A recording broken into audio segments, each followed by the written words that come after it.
कधी कधी भाजी काय बनवायचं कळत नाही, तर आज आपण ढाबा स्टाईल व्हेज भाजी बनवत आहे. कढई घेतलेली, कढईमध्ये तेल टाकलेलं. तेल छान गरम होऊ द्यायचं. नंतरच आपल्याला जिरं टाकायचं आहे. चॉपरमध्ये कांदा छान बारीक करून घ्यायचा आहे. बारीक कांदा, 2 मीडियम आकाराचे कांदा घेतलेले आहे. बारीक कापून छान असं गोल्डन ब्राऊन कलर येतपर्यंत होऊ द्यायचं. यामध्ये टाकलेलं आहे लसूण आलं पेस्ट. कांदा लसूण आलं पेस्ट झालं की यामध्ये टाकूया टमाटर प्युरी. 2 मीडियम आकाराचे टमाटर घेतलेले आणि टमाटर मिक्सरमध्ये फिरवून घेतलेले. छान अशी प्युरी बनवून आपल्याला भाजीमध्ये वापरायची आहे. मसाला बनवणार आहे त्यामध्ये वापरायची आहे. टमाट्याचा कच्चापणा जाण्याकरिता यामध्ये टाकलेलं आहे मीठ.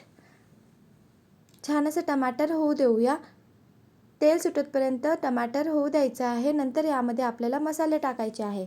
लाल तिखट, धनिया पावडर, हळद आणि गरम मसाला. गरम मसाला थोड्याच प्रमाणात घ्यायचा आहे. फार जास्त मसाल्यांचा वगैरे वापर करायचा नाही आहे. आता पुन्हा आपल्याला मसाला तेल सुटतपर्यंत होऊ द्यायचा आहे. गॅस कमीच ठेवायचा. मसाला छान झाला तेव्हाच आपली जी शिमला मिरची आणि बटाट्याची भाजी आहे ती छान बनणार. इथे नॉनस्टिक पॅन घेतलेला. आपला साधा पॅन घेतला तरी चालेल, कढई घेतली तरी चालेल. शिमला मिरची लांब आकार देऊन कापून घेतलेली. बॉईल केलेला बटाटा घेतलेला. बटाटा आणि शिमला मिरची परतून घेत आहे. थोडं तेल घेतलेले, त्यामध्ये शिमला मिरची आणि बटाटा छान असं शिजवून घेत आहे. बघा छान असा मसाल्याला तेल सुटलेलं आहे. इथे कमीच गॅस ठेवलेला आहे. कमी गॅसवर मसाला शिजविला तर भाजी आहे ती छान बनत असतं. बाजूला बघा बटाटा आणि शिमला मिरची पण छान परतून होत आहे. आपण बाजूला यासाठी परतत आहे की मीठ जे आहे ते जेणेकरून बटाटा आणि शिमला मिरचीला छान लागणार. मसाला तेल सुटेपर्यंत होऊ द्यायचा आहे. बघा छान असं तेल सुटलेलं आहे.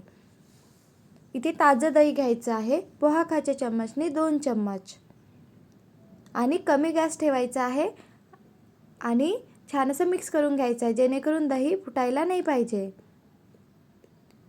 छान असं मिक्स करून घेतलेलं मसाल्यामध्ये दही. बाजूला बघा शिमला मिरची आणि बटाटा आपण परतून घेतलेले होते ते पण शिजलेले आहे.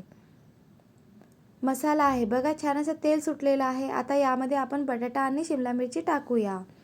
ही भाजी लहान मुलांना तसेच मोठ्यांना खूप आवडणार. इथे तेलाचे प्रमाण कमी जास्त करू शकतो. कधी कधी भाजी काय बनवायची कळत नाही, तर या पद्धतीने नक्की बनवून बघा. घरच्या सगळ्यांना खूप आवडणार आणि खूप सोप्या पद्धतीने आजची आपण रेसिपी बनवलेली आहे.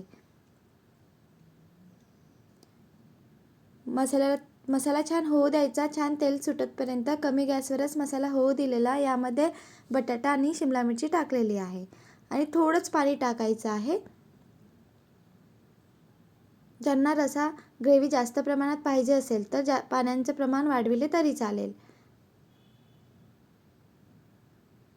आता आपण झाकून देऊया आणि छान असं वरती ग्रेव्ही येतपर्यंत, तेल सुटतपर्यंत शिजवून घेऊया. चटपटीत छान अशी डिश बनवून तयार होतं. ही डिश माझ्या घरी सगळ्यांना खूप आवडलेली. चपाती भाजी ढाबा स्टाईल एक नवीन रेसिपी मी तुमच्यासोबत शेअर केलेली आहे. व्हिडिओ आवडला असेल तर please like, share and subscribe. बनवून बघा, नंतरच कमेंट करून सांगा. बघायला छान दिसत आहे, तशीच खाण्याकरता पण खूप छान बनलेली आहे. एक नवीन रेसिपी मी तुमच्यासोबत शेअर केलेली आहे. Bye bye.